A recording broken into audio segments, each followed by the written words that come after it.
What up, nerds? Welcome to 9NerdYards. Season 1, Episode 4 of Atlanta is the Streisand Effect. Let me first start by saying I love this episode's title, and here's why. Basically, in 2003, there was research done to document coastal erosion in California, so a bunch of pictures were taken of the coastline in Malibu for research purposes, like the photo I have on screen now. This photo is known as Image 3850, and I bet this picture is not very inspiring, especially with the subject being the eroding coastline. And considering this is Image 3850, and there were over 12,000 photos taken for this project, it is in fact very unremarkable. The problem is this: that big house on top of that eroding coastline belongs to legendary singer and actress Barbra Streisand. And once Barbra found out that this photo was being included in the research, she had her lawyers sue the photographer and publication for $50 million, along with the request to take down Image 3850, citing privacy violations, which is actually insane. I kinda get it, because yeah, don't post a picture of where I live online, but $50 million? What the hell are you talking about? Prior to the lawsuit, Image 3850 was only viewed about 8 times. However, after the lawsuit became public, the photo was downloaded 450,000 times in 1 month, which in 2003 is like the closest thing to going viral there was at the time. So clearly, the exact opposite result of what Barbra Streisand wanted to happen ended up happening. Thus, the common understanding of the term Streisand effect is an unintended consequence of attempts to hide, remove, or censor information where the effort instead increases public awareness of that information. The photo would have been buried if Barbs didn't do or say anything, but now it's on my random YouTube video. Actually, let me try something.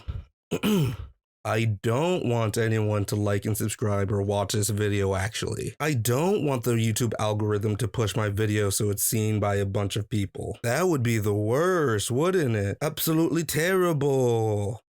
Did it work? Alright, I'm going to break down this episode now.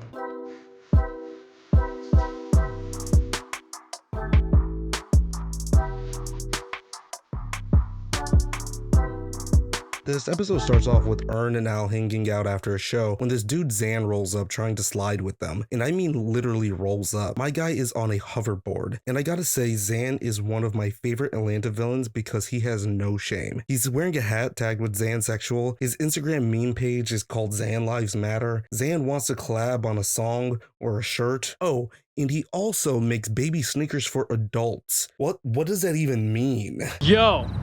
Me and my mans make baby sneakers for adults. We good, bro. Take that over there. I feel like him and Socks from season 3 would get along perfectly, and when Darius rolls up, he presses him like he's security. He is so clearly everything that Al hates and is a worthy opponent for Paperboy's keep it gangster persona that he wants to stick to in the earlier seasons of Atlanta. So Al is not impressed with Zan, but Earn takes his number just to get him to go away. The Atlanta title card is shown on the asphalt, illuminated by Zan's hoverboard rolling away. We cut to the next day with Earn waking up to a gun in his face. A revolver sits on the table aimed at him as the camera comes into focus. I remember rewatching this episode before the final season and being almost positive of this foreshadowing someone's death on the show. Now I think it's more consistent with the many scenes of Earn waking up and the overall dreams that come into focus for the series finale. We also get this iconic line from Darius as he's eating his breakfast cup. Breakfast cup. You made that up. Everything's made up, niggas stay woke. Which again draws parallels to the series finale. Al is on his phone and realizes that Zan is on the gram talking shit and telling people that Paperboy is not as talented as people think. As Earn and Darius are walking out, they are getting notifications of Al just going off on his phone. He is furiously typing, and Earn is trying to tell him not to bait Zan because he's only going to make it worse. Earn doesn't outright say it, but this is the reference to the Streisand Effect in the episode title. We're getting a lot of hype in the streets for possible involvement with a murder is how you say not as talented as people think. It's a weird sentence. Yeah, man. Don't bait this dude. You just make it worse. The more you try to fight against someone talking shit about you, the more exposure the shit talk is going to get. Don't feed the trolls, ladies and gentlemen. The thing about this episode is that it's really an Earn and Darius episode. While Al is in a Twitter fight with Zan, Darius and Earn are hanging out making trades to get Earn some money. It's pretty funny because by the end of the series, I kind of forget that Earn didn't know Darius from back in the day like he does Al. So this is the first time that Earn and Darius are actually hanging out for an episode. Darius is driving to a pawn shop to help Earn trade in his phone when they pass an AIDS prevention billboard, and Darius just casually drops that AIDS was invented to stop Wilt Chamberlain from breaking Steve McQueen's sex record. AIDS was invented to keep Will Chamberlain from beating Steve McQueen's sex record. And by 69, he was already number 3 on the all-time list. By 71, he would have beat that boy for sure. Now, YouTube has ad restricted most of my videos this year without a clear reason why, so just to be safe, go and Google Wilt Chamberlain, Steve McQueen sex on your own time, just to be safe. But I will point out that during this conversation, Darius argues that black people don't know who Steve McQueen is, but the reason he does is because he's Nigerian. And this is one of the few times in the earlier episodes we get some type of canonical indication of where Darius is from. Who's Steve McQueen? Man, most black people don't know who Steve McQueen is. But you know who Steve McQueen is, though. Yeah, well, I'm Nigerian. Before the commercial break, we see Al at the gas pump scrolling through Zan's Instagram, and there's a video of Al taking out the trash talking about this is where Paperboy's mixtapes belong, and I would be tripping if I was Al because where did bro get these pictures? Was he just staking out Al's place just to make this meme? It's wild. Okay, so Darius and Ern get to the pawn shop, and while Ern is handling business, Darius comes across this sword, and when he touches it, it makes this cool sound effect, like the mystical properties are just vibrating through him. Darius convinces Ern that he can get a lot more money by trading up on the sword. Since Ern is in a tight spot, he goes along with Darius's idea to swap his phone with the sword. There's a little funny moment with the pawnbroker when Ern notices a Steve McQueen poster in the shop. This dude is black and knows who Steve McQueen is, so Ern is looking at Darius like, aha, I just proved your theory wrong. But upon further inquiry, the pawn guy reaffirms Darius's theory. Would you know who Steve McQueen was if you didn't work it? Black people don't know who Steve McQueen is. I keep that there for protection. If some dude come in here asking about that poster, I know he's trying to get me to turn around so he can rob me.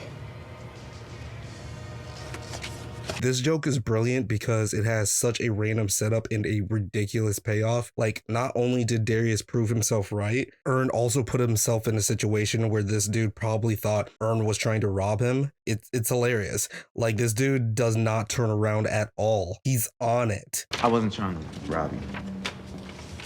We cut to a YouTube video of Zan reviewing Paperboy's mixtape. I swear to God that Zan is on his grind. Can you imagine if I dropped content as often as Zan? This dude is non-stop with his motion. He's listening to the Paperboy track and turns to his side and his ears are bleeding. Like, so disrespectful with his game. Okay, so here's something that made me so happy while doing random research for this episode. Walk with me. In Zan's video, he complains that Al is unoriginal for naming himself Paperboy because there's a bunch of rappers already of the same name. Zane specifically mentions the song Diddy by Paperboy, spelled with a Y, not an I, like in Atlanta. So I'm like, let me look this up. I look up the song Diddy, and that's D-I-T-T-Y, no freak off. The song is a jam or whatever. It's a super groovy beat and sounds like a 90s song, you know? But then I noticed the song is a single from Paperboy's debut album, The 9 Yards. And I lost it. I wish you guys could have seen my reaction because I just stood up and started laughing. Never heard this song or album in my life. The album came out before I was born, so what reference would I have? And it's just one of those moments. The stars out in space just aren't in its place, baby. You get me? We find out that Al is actually watching Zan's video at the pool hall with his buddy. Just like Ern earlier in this episode, Al's friend is trying to calm him down and not lean into the Streisand effect. It's just the internet. It doesn't matter. Man, he out here saying I can't rap and I don't move, man. That's disrespect. You don't want people to know you move. The dude that runs the pool hall informs Al that someone was actually looking for him earlier that day, and I want y'all to listen to this description because it has a major payoff. Shaved side of his head, pink jacket, and he wasn't a friend. Sitting in his car, one eye opened up. Dodge Challenger, 70s tan, cleaner than the board of health. I tell you, smoking a Swisher with no weed. Guy gave me the creeps. So this pool hall guy randomly drops this description of a guy looking for Al, and the scene moves back to Zan almost immediately. We won't get payoff to this dude looking for Al until the last season. Season 4, episode 6, Crank That Killer. In that episode, a guy shows up at the mall looking to kill Al over some beef that they had in high school. I go over this connection in my video about that episode, but it is just so amazing to see how this show operates with its continuity. The show demands rewatches to appreciate these details. After watching another troll video, the barkeep tells Al that he might know where Zan works, and the mission is set. Al is going to find Zan and try to talk some sense into him. We catch up with Ern and Darius, and they are mustering up a plan to trade the sword for something more valuable. They enter this lair run by like the Korean mafia, where Darius trades the sword for a cane corso named Bar Fight. This takes us to the final trade up where Darius hands over the dog to this farmer that is going to breed puppies. The problem here is that they won't get the money for those puppies until they are sold months later. Now this has Ern stressing out because he needs that money today. Are you going to get the money? Yeah, in September. What? You all right, bro? No, I'm actually kind of fucked. Van needed that money. My daughter needed that money. Okay, not in September, but today. We know from last episode, Ern is fighting for his life financially, and he doesn't have time to wait for investment. Okay, see, I'm poor, Darius, okay? And poor people don't have time for investments because poor people are too busy trying not to be poor, okay? I need to eat today, not in September. But to be fair, Darius did give him an out at the pawn shop, and Ern just went along with the plan without even asking what the plan was. Bruh, I asked you at the pawn shop if you needed the money to take the money. You said you wanted more money, so I got you more money. I really need this, man. Well, if you need the money, take the money. I'm just saying I can get you more. But at the same time, Darius could have been like, yeah, I'm going to trade these up and we'll get money months later. Ern, why didn't you ask what the plan is? And Darius, why didn't you tell him what the plan was? I really love the scene because it ups the drama in a silly episode. Ern has been putting it all on the line. The stakes, the risk, and the desperation that Ern is taking on by following his ambition. Donald Glover is acting his ass off, and we see it all in this scene. And Darius is a real one because he does hear Ern out and offers his own phone to Ern and declares them to be officially friends. We're friends now.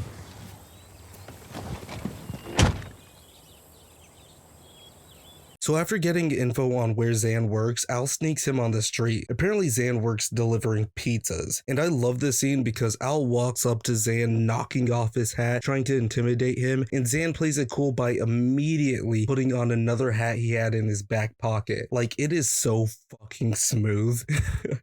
It turns out that Zan has a kid in his backseat while delivering pizzas. This kid has his own catchphrases that needed to be bleeped out. It's not my son. That's my business partner. We make Vine videos together. Everybody's face. And it's just wild the way Zan lives. Like, this kid is his business partner to drive engagement for Zan's socials, to the point where Zan pulls up to make a delivery and has the kid deliver the pizza, and the kid ends up getting robbed. Like, the dude runs this little kid's pockets as Zan sits in the car recording the whole time. So Al is taking a ride, just trying to talk to Zan, letting him know that if he takes this online troll stuff too far, Al is going to push it further, and that's something he doesn't want to do. Look, man, I don't know if you know what's happening out here, but this ain't no game, all right? I'm getting tired of niggas online harassing me. You messing with my life, man. This is my job. Niggas die. People are forgotten. Shit is real. And Zan says some shit that got me thinking. Al says he raps because he really lives the lifestyle, and Zan is just exploiting it. These misguided niggas who loves hip-hop. No, he don't, man. He out here selling t-shirts. He exploiting it. Zan pushes back, saying, yeah, Al uses rap as a means to an end to exploit what he lives by, and Zan is also just trying to make a living by exploiting that exploitation. And listen, I know that Zan is a literal clout-chasing monster and has zero shame, but is he saying something here? Also, am I him? Like, not literally Zan. Zan is played by Freddy Krueger, who is a friend of the show, by the way. We had him on for an interview where he talks about his portrayal as Zan and his appearance in the 2023 reboot White Men Can't Jump. Go ahead and check that out. But like, just now, just right there, did I just pull a Zan move? Like, just by making this video, am I exploiting art that someone else spent way more effort into making? Am I a clout chaser like Zan for name dropping the actress that plays him? Is it just me trying to drive more views to my channel? I mean, I try not to lean into the troll aspect of social media, but I have to admit, there's been times that I've talked about a piece of media just to talk shit about it. This episode came out in 2016, and it's kind of crazy that Zan may have been seen as an extreme example of online content creation back then, because it's only gotten much, much worse. Whole YouTube channels and profiles that make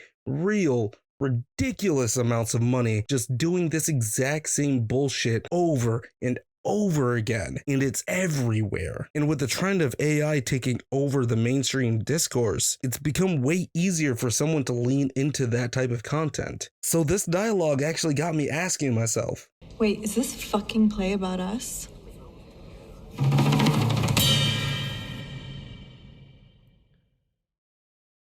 Alright, a little bit of trivia section. The Streisand Effect consequences. I mentioned earlier in the video how the Streisand Effect started, but it ended like this. Barbra Streisand went on and sued for $50 million, but the judge immediately threw out the case because it's really silly that she even tried that shit. As a result, Barbra had to pay $177,000 in legal fees to the defendants. But the actual term Streisand Effect did not come up until years later.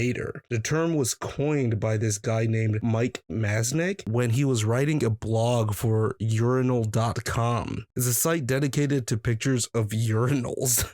I just can't get over it. Early 2000s internet was weird, man. What's also funny is that Barbra regularly posts her house on social media in design magazines or whatever. Though like right now in this time on the internet, no one actually cares so much about that type of stuff. Like you can look at Kendrick Lamar and Not Like Us, and he actually just like used Drake's house as his song cover, and it's on Google. Barbra, it's no big deal, Barbra. Now your house is probably going to be the thumbnail of this video, Barbs. See what you did? Okay. Darius in the background at the very start of this episode, when the camera pans over to Ern and Alfred, you can actually see Lakeith Stanfield just waiting around the corner for his cue to come into the scene. Like, just look at him just standing there like we can't see him. Also, in the start of this episode, while talking to Al Paperboy, he mentions like making a more instrumental album like Kendrick. And I think the album he's talking about is To Pimp a Butterfly because the timing makes sense. To Pimp a Butterfly came out in 2015. This episode dropped in 2016. He may be talking about Good Kid, Mad City, but most likely To Pimp a Butterfly. It also just goes with the theme of Zan and Al's conversation about exploiting the situation that you are given, pimping your butterfly, if you will. And with this last piece of trivia, the episode ends with the song Home Again by Michael Kiwanuka. But yeah, that's it. Like and subscribe to support the channel.